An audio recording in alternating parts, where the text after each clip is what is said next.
Today is a very special day because we're going to talk about all of the Amethyst cards in Rise of the Floodborn. That's right, there's 34 Amethyst cards in Rise of the Floodborn. We're going to talk about it. There's 36 if you count the enchanteds, but they're the same cards as they are up here. This is Arthur. Let's talk about him. Arthur is a target that was useful in aggro, especially if you bounced a goat. Could get you a lot of lore. Could get you 5 lore if you bounced a goat. Let's read it together. The Wizard's Apprentice. Whenever this character quests, you may return chosen character of yours to your hand to gain 2 lore. And then the most common bounce of this would be either the 3 lore Pinocchio, the 2-drop 1/1 quest for 3, or the goat. If you do it with the goat, you quest for 1, so you get the 1 lore. You bounce the goat, so you gain the 2 lore from bouncing goat. And then you get the goat lore. 5 lore. 4 lore. Yeah. But you quest the goat first. Definitely quest the goat first. Get your 5 lore. That's how it is. This is an enchanted version. And one time, they zoomed into this card and they were like, guess what card this is? And this was a hard card to guess what it was when you zoom in. Because I guess I haven't looked at this Arthur enchanted a lot. Or maybe it was this. And then I looked at it. I was like, little sparkly flakes. That's Arthur. What spell should I try next? Look at that cool armor that he's got. I'm about to blow your mind. On the enchanted versions of these cards, they drop the flavor text. Why do they do that? I'll never know. The second Amethyst card in Rise of the Floodborn is Blue Fairy. And it's a good card. It really is. And there's little Pinocchio. He's only got 4 fingers. Where's his 5th finger? I'll never know. Blue Fairy makes Jafar pop off. It says whenever you play a Floodborn character, you may draw a card. This was in the category with Nana and Honest John and Bucky. It's the whenever you play a Floodborn, do a thing. And this one is draw a card. And it didn't get overpowered because it doesn't have ward. It has evasive. Evasive is super good on the early drops though. Like this thing can stick around for a while. And it sure did in Jafar decks and would usually get you a couple draws. And if you had 2 Blue Fairies on board and then you drop down like the Jafar Dreadnought, boom, draw 2 cards. And if the Jafar Dreadnought knocks out a character, boom, draw another card. It was so good. Blue Fairy is underrated, especially the foil version. Blue Fairy is what it's at. Comparable to Bucky, not as a big a problem as Bucky, but it was a good card, dude.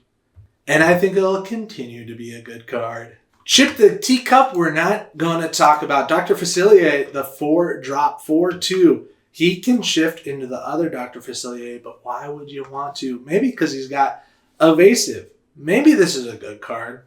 Not a chance. He's just vanilla and he's got evasive. Evasive's good. He does hit the villain keyword, which is interesting. There's lots of villain synergies that can happen, especially with Queen of Hearts and Hades. Not the best card. I hope Dr. Facilier gets more support in the coming sets. This is Elsa, and this is the one that nobody played. This is not a good one. This isn't a good shift target. This ain't what up. The Challenger 3 doesn't help. Maybe it does help if you give it Rush. If you pair this with Cogsworth, that'd be pretty cool. If you go to a 6/4 with Rush on 4, that's comparable to Maui. But Rafiki just kind of outclasses this. Rafiki has Rush and the same amount of Challenger. Not the same amount of Challenger. I think it's what is Rafiki's Challenger? Rafiki's Challenger puts him to a 5. So it's 1 less. He quests for 2 lore. Rafiki just outclasses it. And it doesn't have to be part of a 2-card combo. So Elsa, she's nice and all. But she's not going to do what you want her to do. She's not there for that. She's there to be an Elsa card. And then she also got a D100 version. Look how nice and art and those little gradients on the flowers. And it's signed by the person, Brittany Lee. It's so nice. What a great card. $14 for that card. That's a good deal. This is Fairy Godmother. And I think this is the first time that I've seen that this is a 7 willpower. That's huge. Got the donkey on her. Fairy Godmother here to help. Use a Hundrum spell and you'll end up with Hundrum magic. I like my magic to have something special. What does that mean? I don't know. She's got the 3 strength, so she dies to Medusa. But she's got the 7th, so she's safe from everything else. How lovely. This Fairy Godmother is here to help. I like her. Underrated. maybe works in a blurple to like get her out earlier. Like 5-cost cards are very pivotal. You don't want to waste your 5 on this, especially when there's the legendary fairy godmother. Oh, right here. This legendary fairy godmother won the first Disney Lorcana challenge in North America, the Atlanta Disney Lorcana challenge was won by this card right here. She's got the shift too, so you could play it onto this fairy godmother. You play this on 3, and then you shift it on 4. Boom. There you go. There you do it. And then it says whenever this character quests. So you have to be able to quest it. So it's good to be able to shift this thing. Your characters gain Challenger +3. Your characters. Incredible. All of your characters on the board. If you go super wide, even if you have like 1-drops on the board, boom, Challenger 3. Those things are going to be jacked, dude. And they gain the when this character is banished in a challenge. Return this card to your hand. So not this card, but the card that gets the Challenger 3. They go back to your hand. Everybody just goes back to your hand. This is underrated. This is what's up, and it can quest for 2, and that's what you have to do with this character. You have to quest for it. Yeah, it dies to a lot of things, but that's okay because you can get this out as early as turn 4 and then do some damage. I've had a really hard time playing this card. I don't understand how the Purple Fossa worked, but it does. Joshua Paltree is a magician for doing that and making the craziest meta call I've ever seen. This is Fairy Godmother, and she was also super useful. It says whenever you play a character named Cinderella, you may exert a chosen character. You may exert chosen characters. So you could exert your own characters. Say it's like a Diablo on board. And you just played it that turn, and you want to exert it, you play down a Cinderella. Part of a 3-card combo, aka not going to happen. But it's something you can think about. If you want to exert your Diablo on the turn that it's played, you can play the Fairy Godmother, have her down, and then if you play the Cinderella, boom, it can tap your Diablo. Kind of crazy, but that's what it do be like. We'll have time to hurry, because even miracles take a little time. What does that mean? I don't know. It's only 17 cents for the foil, and this is one of the key cards that won the DLC Atlanta. People are sleeping on it. They don't believe in the power of Fairy Godmother. Look at this pumpkin. Ooh, pumpkin time. It's harvest time, baby. The Hey Hey has a similar ability as to what the Fairy Godmother gives. Did Fairy Godmother talk to Hey Hey? Probably. I think that's what they're getting at because this one is pointing directly to Hey Hey. This Hey Hey in foil is really cool because the wings are all like, and then there's a hidden Mickey right there. If you didn't know, persistence, presence. It's only a 2-drop. He doesn't have rush, but that's okay because you can give him rush other ways, like with Cogsworth or the action card, swing into action, but that has been outclassed by Cogsworth. I don't know what's going on there. When this character is banished in a challenge, return this card to your hand so he can hit and come back. And if Fairy Godmother has quested, boom, put it to a 5/1 character that just keeps coming back to your hand. Is it worth it? Maybe not, but I like it. Jiminy Cricket has seen no play. If I see someone playing this, I want to say, whoa, you're playing Jiminy Cricket? I've never seen it played. Is this in a starter deck or something? Evasive.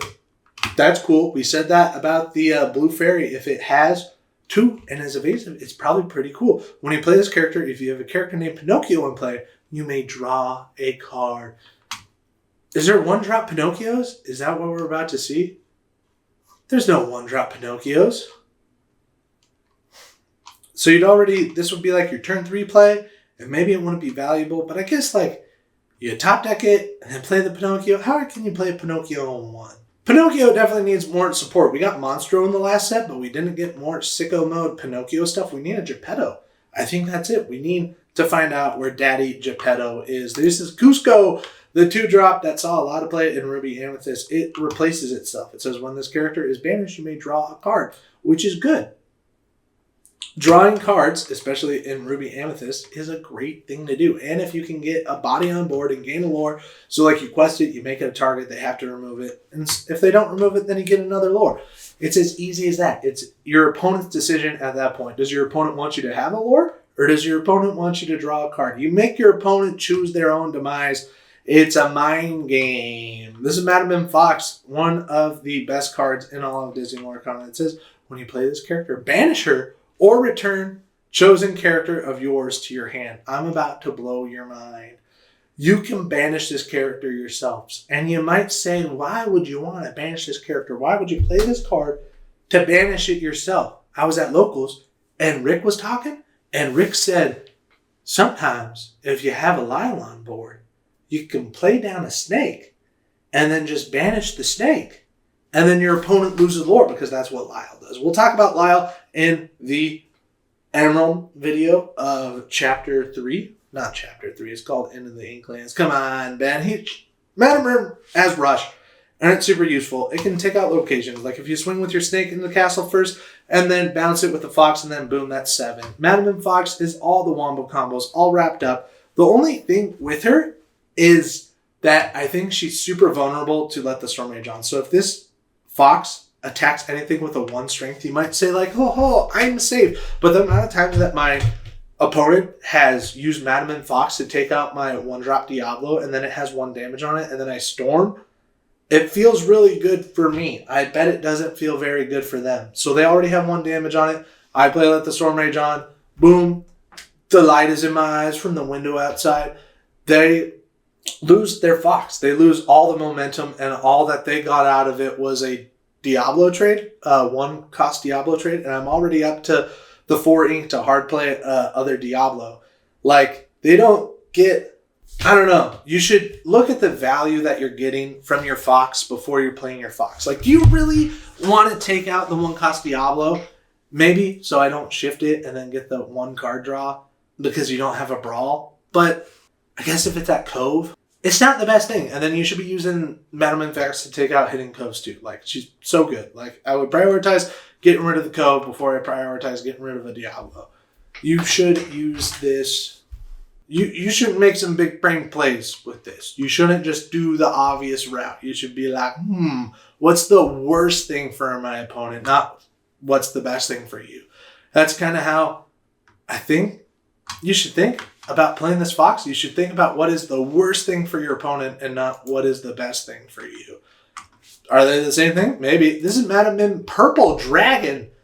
And the amount of times that I've called this a dinosaur is in the 10s. It has an enchanted card. This is Ryan Miller's favorite IP, the Sword in the Stone. So he was like, yeah, I'm going to make lots of Sword in the Stone things. And he sure did. And that's okay with us because she's pretty cool. She's got the evasive. I didn't know that. I did know that. I just don't look at this card ever because why would you play her? Why would you return 2 of your chosen characters to hand? Maybe if they have a on balance thing, like if you have a goat and a rabbit in play, boom, do it. And then quest for your 4 lore. She all right, but overall underwhelming. Cool enchanted that people don't value a lot because it's not very playable. She's a very high cost boss monster for what it do. Maybe it's useful in Blurple. I don't know. This is the Floodborn Madam Mim Rival of Merlin, and a fun fact, you can shift it on to the purple dragon, which is just wild. And then if you look in the background, it has all of her different forms. It's got the dragon, it's got the cat, or is that the fox? That's the cat, and it's got her lady appearance. It's got the shift 3, and then it's just kind of clunky. It says you exert this character. So first of all, you're not gaining the 2 lore. So like the Fairy Godmother, you're gaining 2 lore when you do it. The Madam Min, you're not gaining 2 lore when you do it. So the value is already kind of messed up there. Like the value has to really include the 2 lore. Like this should be worth 2 lore for you. Play a character with cost 4 or less for free. So that's pretty good. Not bad. They gain rush. At the end of the turn, banish them. Ooh, yuck. That is not the best, but it can pair well with Lyle for sure. If you prioritize Lyle and early Mims, you can do it. Speaking of early Mims, this is the earliest Mim that we have. It's the snake. When you play this character, banish her or return chosen character of yours to your hand. I've got you rattled now, and she has a little rattlesnake tail. That's so funny. She's got the 3/3 stat line, which is okay because it survives a lot of things. It survives your Storm Rage is on. It doesn't survive Strength of Rage and Fire if you have 3 opponents on board. I'm thinking about these cards a lot in Green Steel matches up because I main Green Steel and I play against this card a lot. The absolute best thing to do against this card is Befuddle it. Befuddle is an action card from the first set, and it says return character or item with cost 2 or less to opponent's hand or your hand. Just chosen character, return to player's hand. So you can literally, the best play is to remove all of their momentum. If they don't have this on board, they can't bounce it with Fox the next turn. If they don't have this on board, they don't have a character on board. It's great. If you befuddle this, it feels so good. And then Snake is just pretty good. The three stat line is good. This Merlin Crab, it's got the 3 stat line, kind of good, but his ability is even better. If you pair this with the new Elsa, the 5th Spirit, you can make her a 5/5 on the turn that she's played with Rush and Evasive, and she can do some massive damage. This is here to challenge cards. And it does it twice. This can give you a benefit of 6 strength just for playing it. That's a whole lot of value out of one little crab. It's only $1 for the foil. That's a good deal.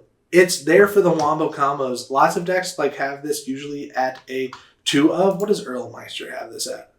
Earl Meister plays the crab at a 3 of. It's pretty good. And you can give it Rush itself. That's pretty wild. And it can give a challenger to whoever you want. Whoever's already dry and ready to challenge. It's a good deal. For sure, Merlin Crab's there for the wombo combos. Give us more Merlin Crab arts, right? And then he's facing against Madam Mim Purple Dragon right there. That's the shadow of her. And then you see Madam Mim's house over there. Wow, and that's a spooky looking tree. He'll be out of this in a snap. The GOAT, quite literally the GOAT. This is one of the best cards in all of Lorcana. When you play it down, it's almost guaranteed to get you 2 lore if it's not like the end of the game. It says, here I come. When you play this character and when he leaves play, gain 1 lore. It's incredible if you bounce this with any of the bounce cards, like Mother's Knows Best. Or the craziest one is Bibbidi Bobbidi Boo. Bibbidi Bobbidi Boo says you may bounce the character to your hand. Play a character with the same cost for free. So that's 2 lore. And if you double sting it with Ursula, that's 4 lore for the GOAT. It's a good deal. GOATs just simply win games. The amount of time that your opponent has been at 19 and then boom, they just play the GOAT for the game. It's how it goes. If you're betting against your opponent not having the GOAT, they have the GOAT. It's just there. They always have it right when they need it. It's one of the best cards. He was always a stubborn old GOAT. Here I come. He wins. He wins games. The Merlin Rabbit is almost just as good. If you make the mistake that I did of bouncing Merlin Rabbits, you're in a bad idea. If you bounce this with Muses, just don't do it. Just let the Merlin Rabbit stay on board. Let them have to bounce it some way, somehow. And if you didn't know, there's a hidden Mickey right up here. Ooh, it's got the hoppity hip ability. When you play this character and when he leaves play, you may draw a card. Kind of the best situation. To be able to draw 2 cards for 4 and have a body on board that can get you a lore. And it can sing the 4-cost songs. It can sing Friends, and it did that for a long time, but in this newest set, it can sing Your Welcome. And if you sing Your Welcome on your own Merlin, you get 3 card draws, which is just incredible value for free. You sing it for free, you draw 3 cards. It's better than Friends on the other side. That's the same amount as Finders Keepers, so it's like 5 ink of play value for singing it at 5. And you get to do it for free. Merlin Rabbit, one of the best cards in all of Lorcana. These 2 wombo combos right here. This is Merlin and not one of the best cards. It does have a 1-turn kill combo. There's a video on my channel about the 1-turn kill Merlin Shapeshifter combo. It says whenever one of your other characters is returned to your hand from play, this character gets +1 lore this turn. I think the way that you did is you make characters cost 2 less and then you play snakes in a loop. And I think you did it at Pride Lands. That was the way to do it, to get the 20 lore in 1 turn. The OTK Merlin combo with snakes and Pride Lands. With snakes, 2 Pride Lands, and 2 Simbas on board. It's a whole lot of stuff, but you can OTK with this. Oh, blast it all. I can't make up my mind. A cool card. He's in the starter deck. You can get this in foil. just from buying the starter deck. He's there, but he's not the best. But he is a good meme because he can do an OTK. Merlin, the squirrel. The one Merlin that never saw any play. I guess this Merlin didn't see play, but this Merlin surely didn't see any play. When you play this character and when you lose play, look at the top card of your deck. Put it on either top or bottom of your deck. So it helps you a little bit with the scry, but the value isn't there, especially with its only one willpower. It's a cute little art, and that's a hidden Mickey for sure, right? I don't know. Now I'm just reaching for him. And if this squirrel has all 5 fingers, I'm going to lose it. 1, 2, 3, 4, 5. The squirrel has all 5 fingers, but you're telling me Pinocchio doesn't get all 5 fingers? There's only 4 right there. The squirrel's got 5. What's going on? This is Peter Pan's shadow. This isn't Peter Pan. So the shift Peter Pan can't shift onto this. This is Peter Pan's shadow. A whole different character. Evasive. Good. Rush. Even better. Your other characters with Rush gain evasive. Excuse me. And Quest for 2 lore. This is a whole lot going on in one card, and it's super useful. I like it a lot, and it's a shadow card. You ever been in the shadow realm? Not me.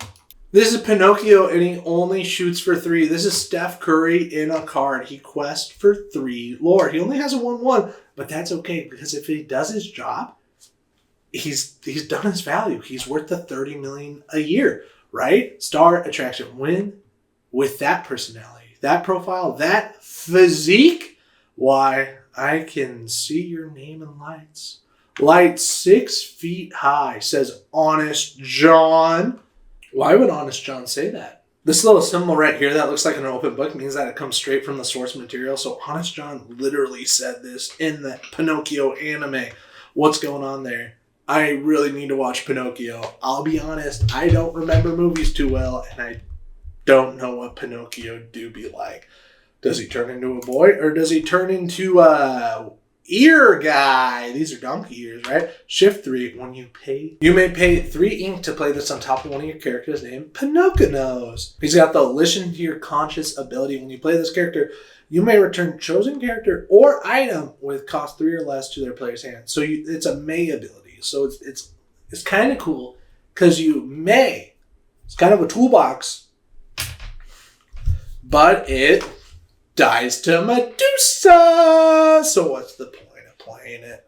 If you play this card, let me know in the comments so I can roast you. I won't roast you. I just want to know why you played this card. This is the Pinocchio that was really good in set 2 meta. You play this and then you bounce it with your Madam and Fox, and then you could take out their unexerted characters that they played that turn. This one is a promo card that I was never able to get. I don't know where you get this. I think it was over in Europe or something. Super good. Has the wombo combos. Now there are other cards that do this same ability, like Elsa the Fifth Spirit. When you play it, you may exert chosen character, and then boom, Elsa rushes right into it. You don't have to do the 2-card combo, Pinocchio, Madam and Fox. I have been seeing this a little bit in locals. I've been seeing people sneaking 2 of these into their deck, and then it does the thing. It can take out your unexerted characters if they don't have ward. It's there as a toolbox. I like it. This was a good card. This one shoots for 3. This one has a big growing nose. Pooh, the Honey Wizard. The best art in all of Lorcana? Question mark? Not a question mark. That's just a solid fact. Look at this Pooh. Look at this Pooh. Look at this Pooh. He's the 5/5/5. Doesn't die to Medusa, dies to Zeus, but that's okay. He always felt a kinship with honey. They were both golden and sweet and likely to end up in sticky situations. I love Pooh. This is the best card there is. I don't care. I will get as many foil of these as I can when I see them in 50-cent binders. Zuga Booga. I like Pooh. Wish he was a little bit better. Wish he had a crazy ability. If there's a Floodborn Pooh, you better believe that we're going to play a Floodborn Pooh. This is Yzma, and she got a Floodborn way before Pooh. This Yzma fits into Blurple decks all right. And she helps you draw cards. If you're in a sticky situation, you can shuffle your own character into your deck and draw 2. And if you do it onto your rabbit, boom, you draw 3. And it's a good deal. This has been used to turn the tides of Blurples ever since it was around in set 2. Is it good? Maybe. doesn't die to Medusa because she's one of the ladies in a chair herself. I really like the art. This is drawn by the same person that drew the Cinderella Ballroom Sensation, and it's a good card. It's very good. The 4/4, okay with me. She's definitely a boss monster, and I don't think I've ever seen this shifted. Like, you're not playing this on 4. You're definitely playing this on 6 because the Yzmas that we got aren't very good. Just the Floodborn's good, but that's okay. She's got little cucumbers on her face, and that's fun. I don't know what these feathers are about. I don't know what these... That's the vial that turns her into a cat, right? Where's the Yzma cat card? Yzma, llamas. All I see when I close my eyes is llamas. Kronk. Weird. I just saw one in the flood. Poor little guy. But we didn't get a Floodborn Cusco? Where's the Floodborn llama? Is it this? This is definitely what he's talking about. Kronk saw a Floodborn llama. He's probably talking about Pinocchio because he's kind of silly. Where's the Floodborn Cusco? This card needs an answer. That's it for our character cards. On to our actions and items for Rise of the Floodborn Amethyst. This is Gruesome and Grim. I don't know what to do because I never played it. Play a character, it costs 4 less for free. This is the same ability as this card, but as an action card. Gruesome and Grim, you pay it down for 3. Play a character, it costs 4 less for free. They gain Rush at the end of the turn. Banish them. They gain Challenge. They can challenge the play of their turn. Yeah. So when you play a card, all the effects of the card still apply. So like you could play this and you could play Madam M Fox for free. So you'd pay 3. Pay Madam M Fox for free. They gain Rush. Yeah. She already has Rush. Should we gain Rush? If she already has Rush, do they gain Rush? Is it a replacement effect? You pay 3 for this. You play your Madam M Fox. And then what I'm saying is you still have to do Madam M Fox's on playability. You still have to either return a character to your hand or banish her. So the banishment thing doesn't matter. What I'm saying is you still have to do the card's effect that you play it. That makes sense. Why am I saying that? I don't know. I'm stuck. This is the Step Bro meta. Chosen exerted character. Can't ready at the start of the turn. Oh, bother not again. I love this card. So good. I love Winnie the Pooh. Love the 100 Acre Woods. Love the 8-cost Elsa's ability on a one-drop card. So good. If your opponent already has an exerted character, stick them that way. They're stuck. They can't ready. It's so good. Make them not be able to quest to win the game. It's not even a deck card when you draw it in the late game. It's kind of skibbity. The Legend of the Sword and the Stone. This is a song lyric. That's why it has this little treble clef, little note thing. A legend is sung of when England was young and knights were brave and bold. Zuga Booga, Knights of the Round Table, what about her? Legend of the Sword and the Stone, action song card. You can sing it for 2. Why would you want to? Because chosen character can get Challenger +3 this turn. Not useful. It didn't do the thing. Play a crab on 3. Don't sing with it. This is the crab's ability. Don't do it. Play the crab. Don't play this, play the crab. Don't play this, play the crab. Binding Contract, you exert. And then you exert one of your other characters. Then, exert chosen character.